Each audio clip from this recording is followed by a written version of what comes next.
Was there ever a time that Spider-Man, the Hulk, and Deadpool teamed up? Well, yes. Yes, there was. And it involves alternate dimensions.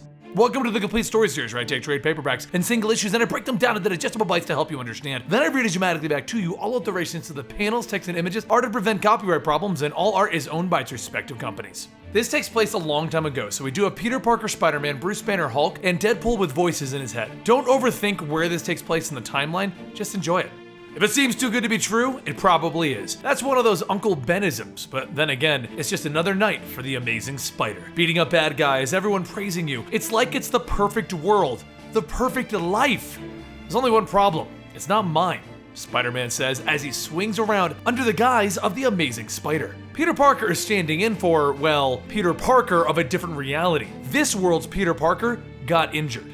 It all started a few days ago. Peter was enjoying his new life. No more being J. Jonah Jameson's whipping boy, barely making it as a photographer. Now, he was working at Horizon Labs as a scientist, thinking to himself how this is one of the best things that could have ever happened to him. Except tonight, things aren't so good, especially since Deadpool is sneaking in behind Peter and his coworker as they leave to go get some coffee. Deadpool radios back to Mission Control to inform them that he's in. Even though he had to crawl through some sewage, scale an electrified fence, climb 55 stories of ventilation, and rappel down an elevator shaft, he did get in. And he has 55 seconds to spare. And the voice responds with, "Actually, we're not using walkie-talkies, and you're actually 55 minutes late. You were supposed to meet the group outside because we bribed the security guard to just open the door." Deadpool tells the guy, you get what you pay for. Deadpool and the men make their way through the laboratories until they finally reach their final destination. The leader opens up the doors and tells everyone, "Here's your big payday." And Deadpool scratches his head, asking, by payday, do you mean pan-dimensional translocator? One of the men asks, how does he even know that? But the leader tells him it doesn't matter. Deadpool's right. The thing about crossing alternate dimensions is that it scrambles the brain, and that's what Deadpool's healing factor is for. The man shocks Deadpool in the back of the head, knocking him out, and he tells the rest of them that with Deadpool's constant healing factor, they can use him to find a world where there is nobody to stop them from ruling it. But while he's working, one of the thugs calls out to him, stating that he found someone in the back, and the man they found was Bruce Banner.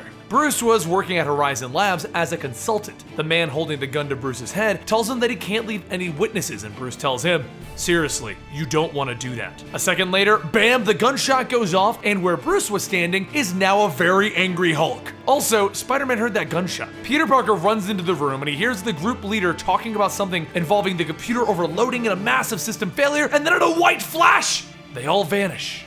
Peter Parker and Bruce Banner stand up and look around, and they see Deadpool on the ground next to a second Deadpool in a green outfit. And there also appears to be another Spider-Man who was injured in the explosion. So that is how Peter Parker ended up taking over as the Amazing Spider in this world. And in a few days, this world's Peter Parker will be better.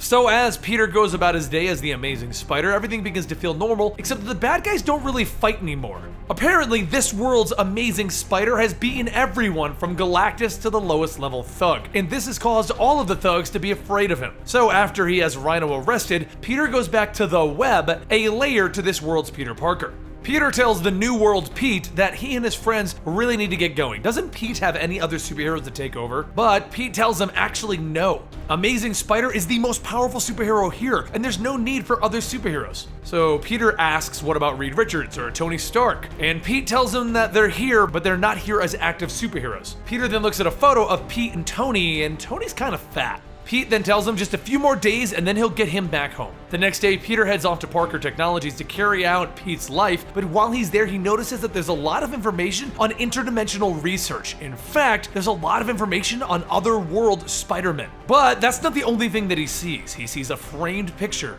of Uncle Ben. Whatever questions Peter has about this whole interdimensional travel deal can wait because he has to go see Uncle Ben.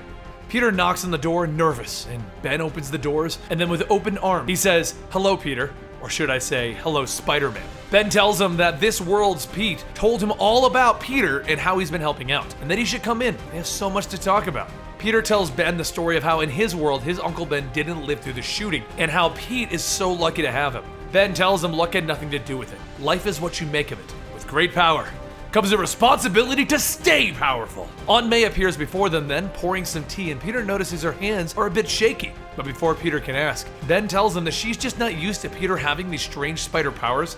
She still loves him though. from a distance. Peter begins to drink his tea, and he actually states that that's another question that he had. How is the amazing spider so powerful? And that's when Peter begins to drop his cup, as there was a drug in the tea and he falls asleep. Ben stands up and tells him how funny he should ask. He's about to find out real soon. Later, Peter wakes up strapped to a chair with connectors all over his body, and he's in his Spider-Man costume. Ben tells him they owe him an explanation, but Peter's already figured it out. Pete has been absorbing all of the other world's Spider-Men. Amazing Spider tells Peter that if it makes any difference, he's sorry. Peter asks if that is why he put him back in the costume, so he doesn't have to look him in the eye. And Pete tells him that he has a responsibility to stay strong. He has saved this world dozens of times. Peter tells him sure, but at the expense of how many other worlds? Pete knocks him out of the chair, telling him that that is not his problem. So Peter gets back up and he tries to get away, but after kicking Pete in the head, he realizes that he can't hurt him, he's too powerful. But if they are the same person, then he knows what he's afraid of. Peter tells him that with all of his training and the things that he's done, does he still feel it? Does he still feel heroic? And Pete tells him to shut up! You're just trying to confuse me! And Peter tells him he's actually trying to do the opposite. Ben then jumps in and tells him, finish him or I will! He grabs the connectors that are used to absorb all of the other Spider-Men and then he lunges at Peter. But at the last second, Pete pushes Peter to the side, causing Pete to become absorbed. After everything was resolved, Peter continued with the role of the Amazing Spider. Even though Pete was left in a coma in the hospital, Peter did manage to find his own Bruce Banner, and they got to work working on the pan-dimensional translocator so that they can all go back home. But Bruce Banner decided he didn't want to, because in this world, for whatever the reason, he doesn't turn into the Hulk. So while they try to figure out what's going on, Peter decides that he'll keep doing the Amazing Spider deal. But there's one other individual that joined them in this universe. When everyone was thrown into this world, that's when Deadpool got to meet his double. Death Wish! The yin to his yang, the peanut to his butter! The two had a wonderful time playing, frolicking in the fields, and hitting each other with maces, even shooting each other a little. But that's when Deadpool notices a slight difference in his double. Death Wish's healing factor seems to be a little bit slower than his, so he asks him about it. You know, why don't you heal like he does from the Weapon X experiments? The thing that makes Wade Wilson! And Death Wish asks him, Wade Wilson? You think I'm Wade Wilson? No, I'm actually, but before he can answer that, there's an explosion, and out of nowhere, Death Mask arrives, telling Death Wish that he's let him down for the last time. Death Mask explains that he was supposed to get the interdimensional device from Parker Technologies, but his spies have informed him that the device was destroyed, and you've been off gallivanting with the strange counterpart. Death Mask then wishes farewell to Death Wish, because today he will finally live up to his name, and with that, Death Mask blows him up. It's right about this time that Deadpool realizes that the Wade Wilson of this universe is actually Death Mask. And he runs over and he holds Death Wish's burnt body, and then he vows to destroy Death Mask. Later, Deadpool goes to meet up with Peter Parker and Bruce Banner in the Spider Cave to ask for some help. As it turns out, Death Mask killed this universe's Victor Von Doom. That's the guy who was pretending to be Death Wish. Peter starts looking up information on all of the current time heroes and villains, but that's when Deadpool decides that he wants to play with things in the Spider Cave, and he cuts his arm off. And he tries to tell everyone that he may have had an accident. Peter tries to get back to work, but Deadpool asks Peter if he ever told him about the time that he made a great diversion. Keep looking at me and I'll tell you about it. All the while, Deadpool's severed arm begins to type away on Peter Parker's computer. Even Deadpool asks when he got this ability, but he decides to write it off as an otherworldly event because of the dimensional portal. Peter turns back to see that all of the files on Death Mask have been recently removed, and Deadpool tells Peter that he should look into that. That Death Mask guy, he's kind of dangerous. He goes by the name Wade Wilson, and Wade Wilson is about to cause a lot of bodies to pile up. Except Deadpool didn't say which Wade Wilson. So Deadpool goes off to kill Death Mask's crew. Brain Dead, Dead Eye,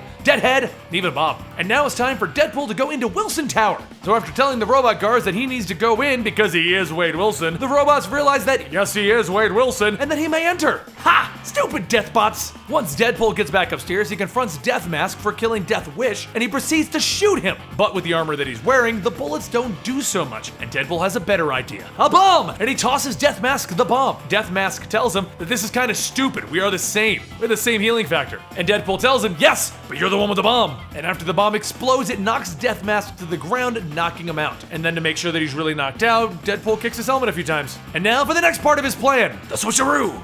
So now that Deadpool is acting as if he's Death Mask, he's sitting around drawing pictures on Death Mask's books of demons when Peter Parker arrives as the Amazing Spider. He begins to beat on the man that he thinks is Death Mask, but Deadpool tells him, it's me! It's me! And Peter stops and asks, what are you doing, Deadpool? And Deadpool explains that he blew up all of Death Mask's bases, destroyed all of his files, blew up the Death Bots, and took billions of dollars donating it to his new charity, Make a Death Wish. And that's when Peter tells him, seems like you're the hero here. And Deadpool responds with, I'll be damned, I am! After a few more days go by though, we discover that something is going on down in hell. You see, when the Hulk first arrived here with Bruce Banner, he was ripped out of Bruce Banner's body and he was sent to hell because there was a spell in place which allowed this universe's Sorcerer Supreme to take the entity of the Hulk and trap it in hell, freeing the individual that was trapped with it. The Sorcerer Supreme is actually Bruce Banner because when he was inflicted with the Hulk, he decided that he wanted to end it and he sent the Hulk down to hell. When our Hulk got here, this version of the Hulk got sent back to Earth and he's now free. He's not happy because down in hell, he became corrupted as the Infernal Hulk. As the Infernal Hulk approaches Sorcerer Banner, Sorcerer Banner tries to bind him again but discovers that Infernal Hulk has become way too powerful. Peter Parker then swings in, kicking the Infernal Hulk away, and he grabs Sorcerer Banner to try and escape. Outside, Sorcerer Banner asks if he's the Amazing Spider, but Peter tells him that he's Spider-Man from another location. And the guy over there, pointing at Deadpool, is Deadpool, and he's the one talking to the Infernal Hulk. He'll help us. Deadpool asks if the Hulk got a spray on tan, and he tells him that it really doesn't matter. He's just gonna play with him and this rocket anyway. And then he fires the rocket at the Infernal Hulk. Sorcerer Banner then asks how can Deadpool help them, and Peter says if you cast a little spell on him. Peter calls out to Deadpool that he's gonna need to lead the Hulk away, and Deadpool asks, how am I supposed to do that? And that's when his image begins to change into Bruce Banner. Oh, I don't like this plan, Deadpool says, just as the Infernal Hulk punches him, launching him down the street. Peter then tells Sorcerer Banner that it's time for him to meet Bruce Banner from his universe. Once they get back to Parker Technologies, Sorcerer Banner explains that he became the new Sorcerer Supreme so that he can get rid of the Hulk, banishing him to hell, which is why the current Bruce Banner is unable to change. His Hulk replaced the Infernal Hulk that was sealed away. Peter then asks if there's anything they can do now, and Sorcerer Banner tells him yes, but Bruce isn't gonna like it. And Peter figures it out. You're talking about reversing the spell, which would cause both Hulks to return to their Bruces. Sorcerer Banner tells him that even with that being the only option, Bruce Banner doesn't have to follow it. This isn't his world after all. He can be free. Bruce doesn't care. He's tried so long to get rid of the Hulk, and he doesn't miss it. But he'll do what he has to do. Just let him savor the silence a little longer. Later, the Infernal Hulk is continuing to punch on Deadpool, and the Hulk is continuing to fight demons in hell since he's kind of stuck down there, and that's when both of their hands begin to fade away. Back at Sorcerer Banner's place, he prepares for the return of the Hulks, and Peter tells him to let him know before they arrive so that he can get ready, but before he can finish his sentence, Hulk appears demanding to know what is going on. He wants to know if this is some sort of new trick, like when they sent him into space. And Peter tells him no, nothing like that, but give it a minute, we're on the same side, and I'll fill you in soon, as well as hand him something. Infernal Hulk then says, the insect is right. He is not your enemy. I am! The two Hulks begin to battle it out, beating and punching each other until the Infernal Hulk manages to blast Hulk away with a flame breath. As the Hulk begins to come back down to Earth, he tells him, that tickled. Go ahead and give me your best shot. Infernal Hulk then swings as hard as he can, but the Hulk catches the punch and then lets go, showing a seal in his hand. The Infernal Hulk says, is that the Eye of Agamotto? Moments later, the seal begins to crack and the Infernal Hulk begins to revert back to Sorcerer Banner. And Sorcerer Banner tells Hulk, do it before he comes back. Moments later, the Hulk snaps Sorcerer Banner's neck. Now that they've saved the day, Peter notices a letter left to him by Sorcerer Banner, and it tells everyone to be at Parker Technologies at 9 a.m. the next day. The next morning, Peter, Bruce, and Deadpool return to Parker Technologies, where they find Pete is actually still alive. Pete tells them that they don't have long. They have to go into the portal now before it's too late because they can only hold onto a certain reality for so long before it changes. Bruce and Deadpool jump through it. Peter stops and asks how. So Pete explains that while he was in hell, he was getting what he deserved, and that's when the form of Sorcerer Banner appeared before him. Sorcerer Banner left his physical body behind, as did Stephen Strange, but along the way he freed Peter's soul while he was there so that he can go make up and repent for his sins. Peter is still a little unsure of this, but Pete tells him that he learned from his mistakes, and with it, he'll have a new start and a new name. Peter begins to walk through the portal, and Pete tells him to call him the Ghost Spider, a new version of the Ghost Rider. Peter steps back into his world and Deadpool tells him that it's about time he joined them, and the Hulk tells him, didn't want you to miss out on the fun. Peter looks around and notices that there's a ton of fighting in New York City right now with all of their old original villains. Everything is back to the way it should be. Peter asks the Hulk if he calls this fun, and the Hulk tells him, look at it this way, at least we have the home field advantage. This was a fun little side story that I discovered out there, and I'm gonna give you the link down below. It was 3 annuals tying in together to tell this little story about doppelgangers. I personally enjoyed it, and let me know what you thought about it down below. Don't forget to follow me on Twitter at Comicstorian and Instagram, and I'll see you next time right here.